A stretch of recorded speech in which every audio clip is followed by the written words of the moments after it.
Hello, this is Jeffrey Fox again. I'm the instructor for the Big Data Open Source Software and Projects course. And in this lecture, we discuss data access patterns and also an introduction to our software environment, HPC ABDS. Actually, it's not our software environment at all. It's the world's software environment. And this is the first part of this unit covering these two areas. First, we'll give you an introduction to the high-performance computing enhanced Apache Big Data Stack.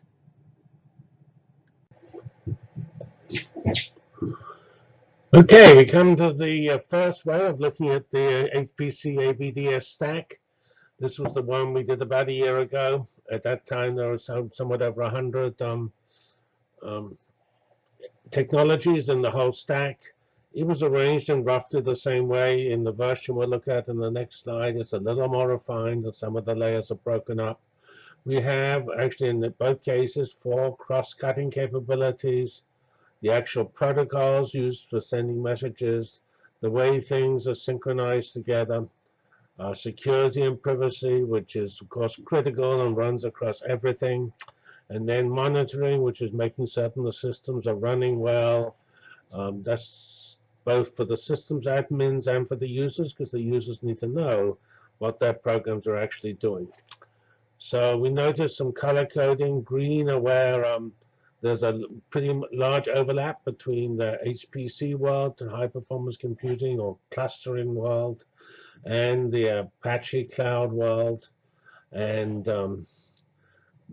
there are some non-Apache projects here, which are also like Impala's Impala's a technology from Cloudera, which is as the Swazal is from Google. They're both actually open source, but they're coming from sources other than Apache. I use the term Apache, even though not all the systems come from Apache, because Apache somehow sets the scene and the excitement, and so by doing that, we sort of give them credit for starting this enormous open source endeavor that's revolutionizing the big data software stack. I have not actually seen this type of coordinated, rich, really incredibly good open source activity. It did not happen in the grid community. There were very important open source projects, but not the breadth of activity across many different places. Same was true in parallel computing. Parallel computing was a little different because that was sort of solely academic, and although there are academic people involved with Apache, just the size of the effort necessary to do that type of work makes it very difficult for academics to have a huge role. So as well as the 4 cross-cutting capabilities, we have this layers diagram. Computer scientists always like layers. You do one thing, then the next, and the next, and the next. That's the way humans are taught to think. Actually, the world's a little more complicated, and they're all juggling up and talking to each other, but c'est la vie. Is still roughly a layer, and there are many things which somehow get lost in this simple model, but it still captures enough that we've actually even increased the number of layers since this particular diagram, and you'll see that in the following diagram. So at the bottom we have all the infrastructure as a service things like the cloud virtual machine managers like OpenNebula, which is dominant in Europe, and OpenStack. In the US, we have the commercial people, Amazon, Azure, Google, and VMware, of course, is a dominant enterprise vendor. We have interoperabilities and what we call DevOps. DevOps especially is expanded in the future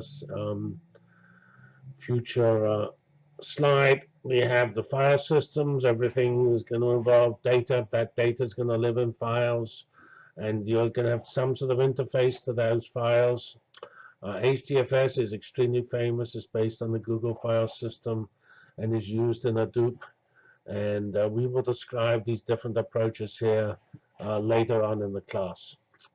Then we have the actual scheduling, and also sometimes called resource management, rather fancy term. It means taking the jobs you need to get done, taking the computer nodes you have available and assigning some way to the jobs to the computer nodes. It's highly non-trivial, especially when you have parallel computing, where a given job needs to have at the same time lots of nodes, and different systems do these things different ways. Here we have actually the Apache/open source members there, and here we have the HPC ones. After that, we have a very important layer, which is the basic data management. Here's data storage, the raw storage on file systems on the disks. Here's the actual management of the data. So we have file management. This is IRODS, a famous system from the University of North Carolina. We have classic SQL, the enterprise database technology, which is still used tremendously, even in cloud computing, even when they don't actually use SQL systems like MongoDB, CouchDB, and so on. They have the so-called document model of NoSQL. There's the key value model for NoSQL. React and Voldemort are famous there, and there are various commercial offerings there. And then we have NoSQL for column storage, which is where you see actually the beginning system, HBase, which was originally an Hadoop system, Accumulo, Cassandra, and so on. Then we have various important graph-related technologies, some of them with a special type of graph called a triple store, that's Gina and Sesame, Allegro graph, which is commercial, RYA on Accumulo is actually a triple store on Accumulo. Yark Data is a general graph involved with the Cray Supercomputer Company. Neo4j is a Java open source system. Over here we have another set of things, SciDB, that focuses on arrays, and doing arrays which are incredibly good performance, so that traditional databases which previously had not focused on arrays can actually compete with array technologies. Here we have what's called important technologies from going back and forth between disks and running programs, and so you need so-called object relational mappings, persistence models where you take code and memory and dump it out either into relational databases or into just disks. And there's Hibernate is very famous there, and there are various important standards. We have tools. UIMA is a very famous tool. It was used by the IBM product Watson to win Jeopardy. Here we have another area which is actually highlighted by Gartner as being very important, in-memory technologies, namely accessing memory is much faster than accessing disks. So you need technologies to improve the use of memory and avoid going to disk. So Memcached is the most famous. That's used as the Google App Engine, but there are many other products which are very good. Here we have an important type of messaging called PubSub. That's famous for service buses and enterprise systems. It's also the dominant way of doing streaming data. Publish, subscribe is clearly a very natural way of coping with data from the Internet of Things or just people tweeting, to sort of gather them in a brokers which handle the messages which come in, buffer them, and then give them out to processing units is very natural. Here we have the communication level, very important. When all of our things are doing parallel computing, they have to communicate with each other. The processes which are working together to solve the same problem. And there are various ways of doing this, which we'll go into in more detail, and they have various performance trade-offs. The system we built at IU is called HARP. It's based on an HPC technology called MPI, but Hadoop and Spark and the other important programming models all have built-in communications. Here we have what we call parallel horizontally scalable data processing. Hadoop sort of established that as a critical way of thinking, even though it's sort of standard parallel computing. What it means by horizontally scalable means that when you want to get better performance, you don't buy a faster computer, you buy more nodes of the same speed. That's called scaling out. Here we have Spark, a very famous system from Berkeley. Stratosphere, which became Apache Flink, is from Europe. Twister was the system we built at IU, and actually it's been sort of replaced by our approach based on HARP. Harmer, Storm. Harmer is another system a little like Hadoop. Storm, S4, and Samza are streaming systems. In the graph case, we have this is not a graph database, which we had down here. This is a graph processing runtime, and Pragal is the most famous system that came from Google, but that has now been taken by Facebook and become an open source project. And we have Pegasus, which is a graph library runtime based on Hadoop. Above that, we have higher level systems. Hive is very famous from Facebook. It is basically SQL on Hadoop. One of the key observations for Hadoop is that it captures the parallelism needed in data management, which is sort of what databases do. And you can actually, with a great deal of work, produce a classic SQL database. Those are sometimes called nowadays NewSQL. Classic SQL on an Hadoop style interface. You can have just actually, instead of the equivalent of Shark is the equivalent of Hive for Spark. So Shark is SQL on Spark, Hive is SQL on Hadoop. Pig is an interesting high-level language, data parallel language, which has a much simpler interface for users where you can just refer to arrays in one fell swoop. Swazzle is something similar from Berkeley, and HCatalog here is what is needed to support the Hive. Above this, we have machine learning and the algorithms, and we have a Mahout and MLlib, a famous Apache libraries. We have here libraries based on R. Bioconductor is bioinformatics library based on the famous statistics runtime called R. We have from HPC, Scalarback, and PETSI. And here's a typical image processing library, ImageJ. And finally, near the top, we have orchestration and workflow, where we have Pegasus, Kepler, Swift, Taverna. These all come from HPC.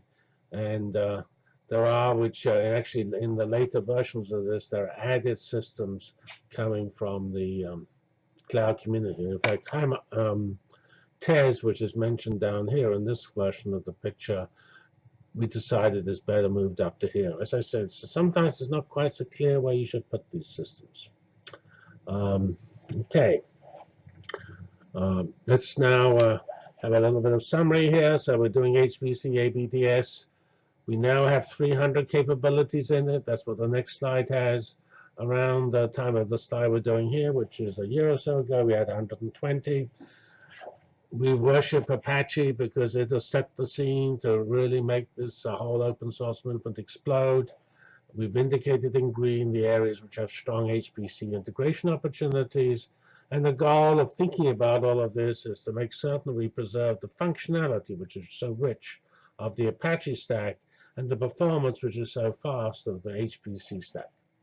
So that's sort of the summary of what we're trying to. One of the things we're going to try to do in this class is tell you about these technologies and how to fit them together.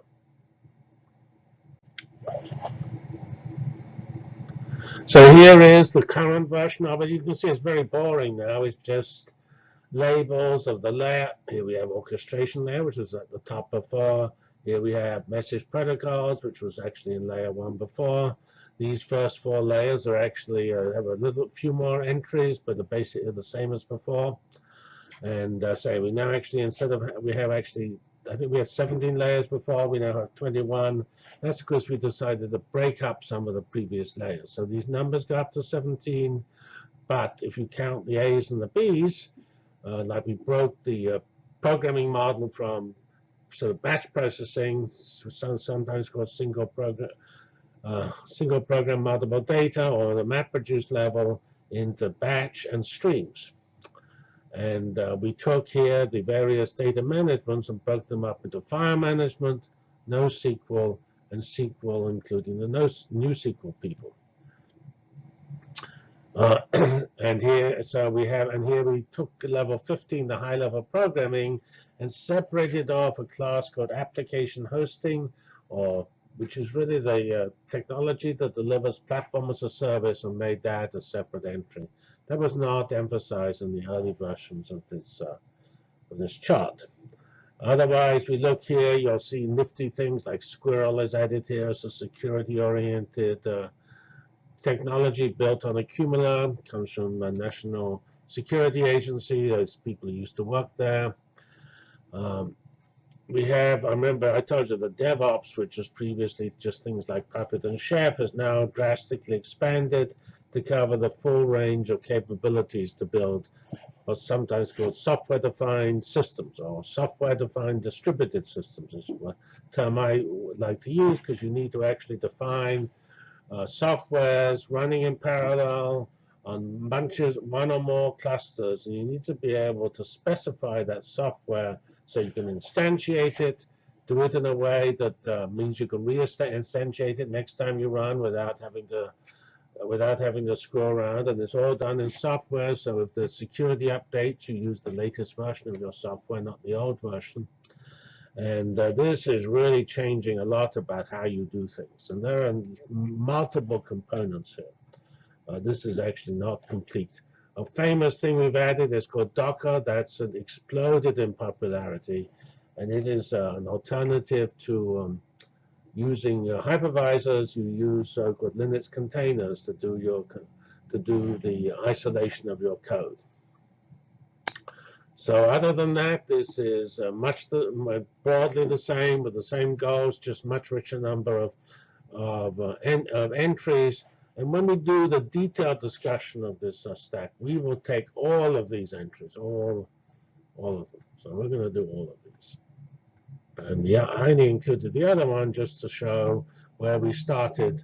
And it was slightly non-trivial to collect these 300, because you go through once and you have a criteria, then you find you miss things, and then new things like Docker explodes in interest, or things like that, and or IBM comes along with Bluemix, which we have here, which is their application hosting environment on their cloud, and so on. And so you can, this is all we're going to do at this stage, because this is the introduction to this whole unit. The end of this unit, there are 2 lessons covering in about 30 slides the or summary. And then after that, there are about 6 hours of lectures. And so in section 3 of this course, which has roughly 1 slide for every of these 300 technologies. And so you're going to get this. This is the grossest overview. Then we'll get the overview in a little more detail, still an overview, and then much later in the course, after you've got started working, and so you're not too distracted, you can browse at your leisure the 300 technologies done at roughly 1 slide per technology. Sometimes I need more than 1 slide, and sometimes I put more than 1 technology on a given slide. And that particular part of the course will give you URLs for every single one of these technologies. Okay, so let's get going on the next section of the course. Thank you very much. So now we come to the data interaction scenarios I mentioned as a key part of this particular presentation. This work is from Bob Marcus from ET Technology, who is an industry leader in the big data area, standards and technologies. There is a link here for his work, which comes from the NIST initiative, which we'll come back to later on. And what we have here is not applications, which we'll actually come to later, but rather data interaction scenarios, which are common to many applications. So we'll go through different data systems, which includes classical databases, streaming applications where data comes in a one after another, a time series, archiving. We will look also at, as well as classic databases, Hive, which is sort of a database built from Hadoop. We'll look a little about analytics and workflow and the different ways users want to interact with the system, visualization, and events. We'll first list all 10, and then we'll go through each of the 10 in detail. This particular lesson only has the first 5. So here are the 10, and they're actually, some of them are more different from each other than others. Some are actually quite similar. And some I've slightly changed from what Bob Marcus said. I may have done that incorrectly. That's not his fault, it's my fault. And although they're called use cases, I would call them interaction scenarios. That's use cases is how they're originally termed. And we won't go through them here. That's just a list here for you. We will actually go through them one at a time. Here is the first interaction scenario. We have a whole bunch of users. Here they are. And they're doing interactive queries. This is generating the SQL query.